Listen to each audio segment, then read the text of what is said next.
പുതിയൊരു വീഡിയോയിലേക്ക് എല്ലാവർക്കും ഹർദ്ദമായ സ്വാഗതം. 2 ദിവസമായി വീഡിയോ എന്തെങ്കിലുമൊക്കെ ഇട്ടിട്ട് മറ്റൊന്നും കൊണ്ടല്ല, ക്രിസ്മസ് ആയതുകൊണ്ട് തന്നെ കുറച്ച് തിരക്കും കാര്യങ്ങളും കുറച്ച് ലേസിയൊക്കെ ആയിപ്പോയി. അതുകൊണ്ട് തന്നെ വീഡിയോ ഒന്നും വിടാൻ സാധിച്ചില്ല. അപ്പോൾ എന്തായാലും നിങ്ങൾ എല്ലാവരും ക്രിസ്മസ് ഒക്കെ അടിച്ചു പൊളിച്ചിരിക്കും എന്ന് ഞാൻ വിശ്വസിക്കുന്നു. എല്ലാവർക്കും ഒരു അഡ്വാൻസ്ഡ് ആയിട്ട് ഈ പറയുന്ന പുതുവത്സരാശംസകൾ. എല്ലാവർക്കും ഹാപ്പി ന്യൂ ഇയർ എന്നുള്ളതാണ്. ഈ വരുന്ന പുതുവത്സരത്തിൽ നമുക്ക് ഏറ്റവും കൂടുതൽ സന്തോഷം നൽകുന്ന ഒരു വാർത്ത വന്നിട്ടുണ്ട്. മറ്റൊന്നുമല്ല, ഭാവനയുടെ തിരിച്ചുവരവാണ് അല്ലെ. അനോമി അനോമി എന്ന് പറയുന്ന ഭാവനയുടെ ചിത്രം ഈ വരുന്ന ജനുവരി, അത് അടുത്ത വർഷം ജനുവരിയിൽ റിലീസ് ആകുകയാണ്. Very good, I'm very happy. Anomie എന്ന് പറയുന്ന ഇക്വേഷൻ ഓഫ് ഡെത്ത് എന്നാണ് അതിനെ പറഞ്ഞിരിക്കുന്നത്. Anomie the equation of death എന്ന് പറഞ്ഞുകൊണ്ട് ഈ പറയുന്ന 23-ാം തീയതി, ജനുവരി 23-ാം തീയതി ഭാവന അടിച്ചു പൊളിച്ചു കൊണ്ടുവരികയാണ്. നമുക്കറിയാം അവസാനം ബബ്ബ അടിച്ച് ഊഞ്ഞാലായി പോയ കഥകളൊക്കെ നമുക്കറിയാം. ശ്രീമാൻ ലാലേട്ടനെ വരെ, സാക്ഷാൽ ലാലേട്ടനെ വരെ ഇറക്കിയിട്ട് പോലും 8 നിലയിൽ പൊട്ടി. ഇത്രയും PR വർക്കുകൾ ഉണ്ടായിട്ട് പോലും 8 നിലയിൽ പൊട്ടി. ഇപ്പോൾ പത്രസമ്മേളനവും തേങ്ങയും വാങ്ങയെന്നൊക്കെ പറഞ്ഞു നടക്കുന്നുണ്ട്. ഒരു രക്ഷയില്ല. നല്ലതെങ്കിൽ മാത്രമേ ജനങ്ങൾ സ്വീകരിക്കൂ എന്നുള്ളതാണ്. അപ്പോൾ ഈ പറയുന്ന ഒരു ഹ്യൂജ് ആയിട്ടുള്ള ഒരു ഓഡിയൻസ് ഈ പടം കാണാൻ വേണ്ടി പോയിട്ടില്ല എന്നുള്ളതാണ്. അതുകൊണ്ട് തന്നെ ഈ ഭാവനയുടെ ഈ ചിത്രം, ഭാവന അതിൽ അഭിനയിക്കുന്ന കഥാപാത്രത്തിന്റെ പേര് സാറ ഫിലിപ്പ് എന്നുള്ളതാണ്. സാറ ഫിലിപ്പ് എന്ന് പറയുന്ന അതിശക്തമായ മുടിയൊക്കെ അവത്തിട്ട് ആ റീല് നമുക്കിവിടെ കാണാം. ആദ്യം നമുക്ക് ആ റീല് കണ്ടിട്ട് അതിനു മുമ്പേ നമുക്ക് പറയാനുള്ള മറ്റൊരു കേസ് മറ്റൊന്നുമല്ല, നമ്മുടെ ജനപ്രിയ നായകൻ നമ്മുടെ പേട്ടൻ പാവാടകൾക്ക് ഇപ്പോഴും പറയുന്നത്, നിങ്ങൾ എന്തുകൊണ്ട് നിങ്ങൾ വിധി വായിച്ചു നോക്കില്ലേ, വിധിപ്പകർപ്പ് വായിച്ചു നോക്കൂ, അതിൽ കണ്ടില്ലേ കേട്ടില്ലേ എന്ന്. ഇതൊക്കെ കേൾക്കുമ്പോൾ എനിക്ക് മനസ്സിലാകുന്ന, എനിക്ക് തോന്നിയ ഒരു കാര്യം, വിധിപ്പകർപ്പിൽ എന്തൊക്കെ ഉടായ്പകൾ കാണിച്ചിട്ടുണ്ട്, അല്ലെങ്കിൽ വിധിയിൽ എന്തൊക്കെയാണ് സംഭവങ്ങൾ ചെയ്തിട്ടുണ്ട്, എന്തിനെയൊക്കെ വളച്ചൊടിച്ചിട്ടുണ്ട്, ഏതൊക്കെ രീതിയിൽ വളച്ചൊടിച്ച് നമ്മൾ ഞെട്ടിപ്പോകുന്ന രീതിയിലൊക്കെ വളച്ചൊടിച്ചൊക്കെ വന്നിട്ടുണ്ട്. അതിനെക്കുറിച്ചൊക്കെ ഇനി അപ്പീൽ, ഇനിയിപ്പം ഈ പറയുന്ന 24, അതായത് ഈ ക്രിസ്മസ് കഴിഞ്ഞ് വന്ന അപ്പീലിന് പോകും. അപ്പീലിന് അവർ സ്വീകരിക്കുമെങ്കിൽ, ഇപ്പൊ ഹൈക്കോടതി അപ്പീൽ സ്വീകരിക്കുമെങ്കിൽ അതിന്റെ അർത്ഥം അതിൽ കഴമ്പുണ്ട് എന്നുള്ളതാണ് അല്ലേ. ഇത് അപ്പീലിന് കഴമ്പുണ്ട് എന്നുള്ളതാണ്. അപ്പൊ അപ്പീൽ സ്വീകരിക്കുന്ന സമയത്ത് നമുക്ക് വരാം. ഞാൻ ഈ പറയുന്ന ഈ പേട്ടൻ പാവാടകളെടുത്ത് എനിക്ക് പറയാനുള്ളത്, ദിലീപ് എന്ന് പറഞ്ഞ ഒരു തരത്തിൽ പറഞ്ഞ ജോർജ് കുട്ടിയാണ്. ഈ ജോർജ് കുട്ടിയുടെ കഥ അറിയില്ല. നമ്മുടെ ദൃശ്യം 1 ഹിറ്റായത്. അവിടെ ജോർജ് കുട്ടി എന്താ ചെയ്തത്? ജോർജ് കുട്ടിയാണ് ഈ പറയുന്ന കുറ്റം ചെയ്തതെന്ന് എല്ലാവർക്കും അറിയാം. അവിടുത്തെ പോലീസ് ഉദ്യോഗസ്ഥർക്ക് അറിയാം, എല്ലാവർക്കും അറിയാം. പിന്നെ ലാക്ക് ഓഫ് എവിഡൻസ്, എവിഡൻസ് ഇല്ല, തെളിവുകളുടെ അഭാവത്തിൽ എന്ത് ചെയ്തു? ജോർജ് കുട്ടിയെ വെറുതെ വിട്ടു എന്ന് പറഞ്ഞ് ജോർജ് കുട്ടിയല്ലേ അത് ചെയ്തത്? ജോർജ് കുട്ടി തന്നെയാണ് ചെയ്തത് എന്ന് ഇവിടെയുള്ള സകലമാന ജനങ്ങൾക്കും അറിയാം. പക്ഷെ ശിക്ഷിക്കാൻ പറ്റുന്നില്ല. ജോർജ് കുട്ടി അവിടെ തന്റെ ബുദ്ധി വൈഭവം കൊണ്ട്, അല്ലെങ്കിൽ തന്റെ ബുദ്ധി കൊണ്ടാണ് ഈ തെളിവുകളെയൊക്കെ നശിപ്പിച്ച്, അല്ലെങ്കിൽ കൃത്രിമമായി തെളിവുകൾ ഉണ്ടാക്കിയെടുത്തതെങ്കിൽ ഇവിടെ പണക്കൊഴുപ്പിന്റെയും ഈ പറയുന്ന നമ്മുടെ അധികാരത്തിന്റെയും ബലത്തിലാണ് ഇവിടെ നമ്മുടെ ജോർജ് കുട്ടിയായ നമ്മുടെ ദിലീപ് പേട്ടൻ എന്ത് ചെയ്തു? തെളിവുകളെ വളച്ചൊടിച്ചത്. മനസ്സിലായോ? അവിടെ ജോർജ് കുട്ടി എന്ത് ചെയ്തു? കുടുംബത്തിന് വേണ്ടിയിട്ട്, തന്റെ കുടുംബത്തിനെ കാക്കാൻ വേണ്ടിയിട്ട്, കുടുംബത്തിന്റെ നേർക്ക് വന്ന ഒരു വലിയൊരു സംഭവത്തെ രക്ഷപ്പെടുത്താൻ വേണ്ടിയിട്ടാണ് ജോർജ് കുട്ടി ഇങ്ങനെയുള്ള സംഭവങ്ങൾ ചെയ്തിട്ടുണ്ടെങ്കിൽ, ഇവിടെ നമ്മുടെ പേട്ടൻ ചെയ്ത് മറ്റൊന്നുമല്ല, ഈ പറയുന്ന വൈരാഗ്യം തീർക്കാൻ വേണ്ടിയിട്ട്, ഈ പകയെന്ന് പറഞ്ഞ സാധനം ഉണ്ടല്ലോ, ആ പക തീർക്കാൻ വേണ്ടിയിട്ടാണ് ആ ഒരു ക്രൂര കൃത്യത്തിന് കൂട്ടുനിന്നത് എന്നുള്ളത് ഇവിടെ വേറൊരു കേസ്. പിന്നെ അതിൽ നിന്ന് രക്ഷപ്പെടുത്താൻ വേണ്ടിയിട്ട് പണമെറിഞ്ഞും പവർ കാണിച്ചും എന്ത് ചെയ്തു? ഈ പറയുന്ന നമ്മുടെ തെളിവുകളെല്ലാം വളച്ചൊടിക്കപ്പെട്ടു എന്നുള്ളതാണ്.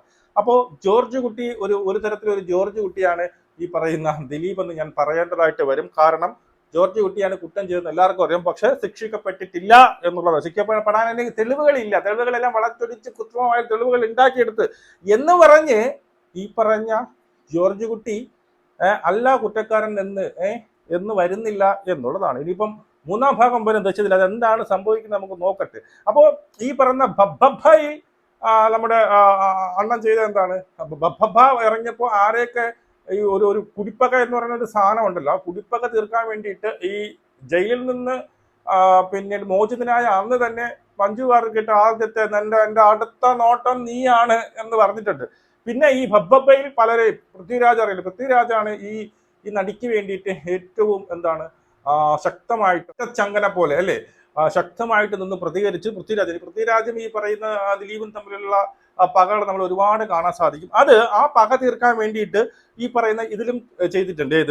ഈ ഒരു സംഭവത്തിലും അതൊന്ന് കണ്ടതിന് ശേഷം നമുക്ക് ഭാവനയുടെ പുതിയ പടത്തിന്റെ റീലിലേക്ക് വരാം. ഈ പറയുന്ന ഈ സിനിമയിലും പൃഥ്വിരാജിനോടുള്ള വൈരാഗ്യം തീർക്കാൻ വേണ്ടിയിട്ട് ഒരു റീൽ ഇട്ടിട്ടുണ്ട്. ആ റീൽ നമുക്ക് കാണാം. അതിനെ കണ്ടതിന് ശേഷം ഭാവനയുടെ റീല് എങ്ങനെയായിരിക്കും, എന്താണ് ആ പടം, അതിനെക്കുറിച്ചൊക്കെ സംസാരിക്കാം. ഓക്കെ, ആ റീൽ ഞാൻ ഇവിടെ ഒന്ന് വയ്ക്കാം. ഓക്കെ, പിന്നെ ഈ സംഭവത്തോടുള്ള എന്റെ നയം എന്താണെന്നും എന്റെ ആവശ്യങ്ങൾ എന്താണെന്നും ഞാൻ ഉന്നയിക്കും. തുടർന്ന് അവരുടെ ഭാഗത്ത് നിന്നൊരു സ്റ്റേറ്റ്മെന്റോ പ്രതികരണമോ ഉണ്ടാകുമെന്നാണ് എന്റെ പ്രതീക്ഷ. അതെ, അതുണ്ടായില്ലെങ്കിൽ ചിലതൊക്കെ എനിക്ക് നിങ്ങളോട് പറയാം. ഒരു മീറ്റിംഗ് തന്നെ വിളിച്ചിരിക്കുന്നു. അവിടെ നയം എന്താണെന്നും എന്റെ ഇതിനെക്കുറിച്ചുള്ള ആവശ്യങ്ങൾ എന്താണെന്നും ഞാൻ ഉന്നയിക്കും. തുടർന്ന് അവിടെ നിന്നൊരു സ്റ്റേറ്റ്മെന്റ് അല്ലെങ്കിൽ ഒരു പ്രതികരണം ഉണ്ടാകുമെന്നാണ് എന്റെ പ്രതീക്ഷ. അങ്ങനെ ഉണ്ടാകുകയാണെങ്കിൽ, എന്റെ കൂടെ നയങ്ങൾ ഉൾപ്പെട്ടുകൊണ്ടുള്ളൊരു സ്റ്റേറ്റ്മെന്റ് ഉണ്ടാകുകയാണെങ്കിൽ അതായിരിക്കും എന്റെ പ്രതികരണം. അതല്ലാത്ത പക്ഷം എന്റെ പ്രതികരണം കണ്ടല്ലോ, ഇതേ രീതിയിൽ സെയിം ഇതേ രീതിയിൽ തന്നെ ഡയലോഗ്. അതായത് അവിടെ വെച്ച് ഒരു പണി കൊടുത്തത് എല്ലാവർക്കും ആ രീതിയിൽ. നമ്മുടെ രമണിയുടെ കേസ് പോലെ രമണിയെ പണ്ട് ഒരാളെ എന്ത് ചെയ്തു, തട്ടിക്കൊണ്ട് പോയി കറന്നെടുത്തു എന്ന് പറയുന്നതൊക്കെ അതൊക്കെ അതായത് എന്തുമാത്രം പകയാണ് ഈ മനുഷ്യന്റെ തലയിൽ അല്ലെങ്കിൽ ഈ ഹൃദയത്തിനകത്ത് ഒളിപ്പിച്ച് വെച്ചുകൊണ്ട് നടക്കുന്നത്. ആര് ഈ പുള്ളിയെ എതിരായിട്ട് തിരിയുന്നു, അവർക്കെല്ലാം പണി ഒരു സൈഡിലും മറ്റൊരു സൈഡിലും ഇന്നല്ലെങ്കിൽ നാളെ ഇങ്ങനെ കൊടുത്തുകൊണ്ടിരിക്കും. മനസ്സിലായി? ഈ പക, ഈ ആനപ്പക എന്നൊക്കെ പറയുന്ന ഒരു പകയാണ് ഈ പറയുന്നത്. ദിലീപിനുള്ളതായിട്ടാണ് ഞാൻ മനസ്സിലാക്കുന്നത്. ഇനി നമ്മുടെ ഭാവനയുടെ കേസിലേക്ക് വന്നു കഴിഞ്ഞാൽ, ഭാവനയുടെ പടം അനോമി അല്ലെ, അനോമി, ആ ഒരു ഇതിന്റെ റീല് നമുക്കൊന്ന് കാണാം. ഓക്കെ, ഭാവനയുടെ പഴയ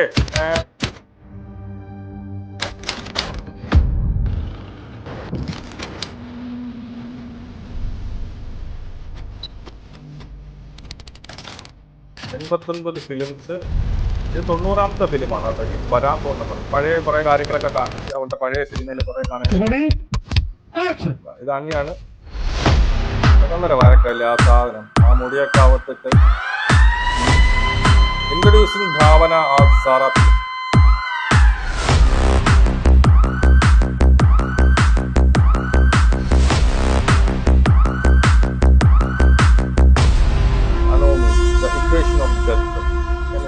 റിലീസ് ഓൺ ജനുവരി 13 ഈ പറയുന്ന ഈ സാധനം റിലീസ് ചെയ്യുന്നത്. ഇനി ഈ നമുക്ക് പടത്തെക്കുറിച്ച് നോക്കാം. പടത്തെക്കുറിച്ചുള്ള നമ്മൾ വാർത്ത വന്നത്, ആരാണ് ഡയറക്ഷൻ എന്നുള്ള കുറിച്ചൊക്കെ നമുക്ക് നോക്കാം. ഓക്കെ, ഭാവന, റഹ്മാൻ എന്നിവർ കേന്ദ്ര കഥാപാത്രങ്ങളാകുന്ന അനോമിയുടെ റിലീസ് തീയതി പുറത്ത്. 2026 ജനുവരി 30 അനോമി തിയേറ്ററുകളിൽ എത്തുന്നത്. സയൻസ് ഫിക്ഷൻ മിസ്റ്ററി ത്രില്ലർ, അത് സയൻസ് ഫിക്ഷൻ ആണ് കേട്ടോ, സയൻസ് ഫിക്ഷൻ മിസ്റ്ററി ത്രില്ലറാണ്. അതുകൊണ്ട് തന്നെ ആൾക്കാർ ഒരുപാട് കയറുമെന്നാ തോന്നുന്നത്. ഈ മിസ്റ്ററി ത്രില്ലറും ഈ സയൻസ് ഫിക്ഷനൊക്കെ കാണാൻ ആൾക്കാർ തിരക്ക് കൂടുതലാണ്. നല്ല രീതിയിൽ എടുത്താൽ മതി. സയൻസ് ഫിക്ഷൻ മിസ്റ്ററി ത്രില്ലർ ഗണത്തിൽപ്പെടുന്ന ചിത്രത്തിൽ രചനയും സംവിധാനവും നിർവഹിച്ചിരുന്ന റിയാസ് മാരത്താണ്. മനസ്സിലായി? രചനയും സംവിധാനവും സംവിധായകൻ തന്നെയാണ് അത് രചിച്ചിരിക്കുന്നത്. സാറാ ഫിലിപ്പ് എന്ന ഭാവനയുടെ കഥാപാത്രത്തെ പരിചയപ്പെടുത്തുന്ന റീൽ പങ്കുവച്ചാണ് അണിയറ പ്രവർത്തകർ ചിത്രത്തിന്റെ റിലീസ് തീയതി പ്രഖ്യാപിച്ചത്. ഭാവനയുടെ കരിയറിലെ 23 വർഷങ്ങളെ അടയാളപ്പെടുത്തിക്കൊണ്ടാണ് വീഡിയോ ആരംഭിക്കുന്നത്. മനസ്സിലായില്ല? ആ ഒരു റീലിൽ തന്നെ പഴയ വളരെ കുറെ കഥാപാത്രങ്ങളൊക്കെ എടുത്തു വെച്ചിട്ടാണ് അല്ലേ. ഈ വർഷങ്ങൾക്കിടയിൽ 89 ചിത്രങ്ങളിൽ ഭാവന അഭിനയിച്ചു. അതായത് 23 വർഷം കൊണ്ട് 89 ചിത്രങ്ങളിൽ അഭിനയിച്ചു. അപ്പൊ ഇത് 90ാമത്തെ ചിത്രമാണ്. ഭാവനയുടെ 90ാമത്തെ ചിത്രമാണ് അനോമി. കാലം വാർത്തെടുത്ത തിരിച്ചുവരവ് എന്ന അടിക്കുറിപ്പോടെയാണ് അണിയറ പ്രവർത്തകർ റീൽ പുറത്തുവിട്ടിരിക്കുന്നത്. മനസ്സിലായല്ലോ? അടുത്ത, ഭാവനയുടെ പുതിയ ചിത്രത്തിൽ റീൽ നിമിഷങ്ങൾക്കകം വൈറലായി. നിരവധി പേർ ഭാവനയ്ക്ക് ആശംസകളുമായി എത്തി. മഞ്ജു വാര്യർ, റിമ കല്ലിങ്കൽ, പാർവതി, അമൽ നീരജ്, തെന്നിന്ത്യൻ താരങ്ങളായ സൂര്യ, ജ്യോതിക തുടങ്ങിയ നിരവധി പേർ ഭാവനയുടെ റീൽ പങ്കുവച്ചു. പുതിയ ഇന്നിങ്സിന് ആശംസകൾ എന്നാണ് ഭാവനയ്ക്ക് നന്മകൾ നേർന്ന് സൂര്യ കുറിച്ചത്. പുതിയ ഇന്നിങ്സിന്, പുതിയൊരു ഇന്നിങ്സിന് ആശംസകൾ, അതായത് സൂര്യ കുറിച്ചത്. ബിനു പപ്പു, വിഷ്ണു, അഗസ്ത്യ, ഷെബിൻ, ബെൻസൺ, അർജുൻ ലാൽ എന്നിവരും ചിത്രത്തിൽ പ്രധാന വേഷത്തിൽ എത്തുന്നു. ടി സീരീസ്, പനോരമ സ്റ്റുഡിയോസ് എന്നിവർ ചേർന്ന് ആദ്യമായി മലയാളത്തിൽ എത്തിക്കുന്ന ചിത്രം കൂടിയാണിത്. Bhushan Kumar, T series films, panorama studios എന്നിവർ അവതരിപ്പിക്കുന്ന ചിത്രം നിർമ്മിക്കുന്നത് കുമാർ മങ്കത് പതക്, അഭിഷേക് പതക് എന്നിവരാണ് നിർമ്മിക്കുന്നത്. ഭാവനയും നിർമ്മാണത്തിൽ ഒരു പങ്ക് വഹിക്കുന്നു എന്നുള്ളതാണ് നമുക്കറിയാൻ സാധിക്കുന്നത്. എന്തായാലും എല്ലാവിധ ആശംസകളും നേരുന്നു. ഈ വരുന്ന ഇതൊരു ഗംഭീര തിരിച്ചുവരവാവട്ടെ. എന്തായാലും ജനങ്ങൾ രണ്ട് കൈയും നീട്ടി സ്വീകരിക്കുമെന്ന് തന്നെ ഞാൻ മനസ്സിലാക്കുന്നു, ഞാൻ ആഗ്രഹിക്കുന്നു. അങ്ങനെയാണ് എൻ്റെ ഒരു വിശ്വാസം. അതുകൊണ്ട് തന്നെ ഞാനും എന്തായാലും ആ പടം ഫസ്റ്റ് ഡേയോ അല്ലെങ്കിൽ ഫസ്റ്റ് വീക്കിൽ തന്നെ കാണാൻ വേണ്ടി ശ്രമിക്കും. എല്ലാവിധ ആശംസകളും, ഗംഭീര തിരിച്ചുവരവാകട്ടെ. അതിനോടൊപ്പം ബപ്പയ്ക്കും ഈ പറയുന്ന പേട്ടൻ പാവാടയ്ക്ക് എല്ലാവർക്കും ഉള്ള ഒരു തിരിച്ചടിയാകട്ടെ ഈ പടമെന്ന് ഹൃദയം തൊട്ട് ആശംസിക്കുന്നു. നമുക്ക് വീണ്ടും കാണാം. ജയ് ഹിന്ദ്.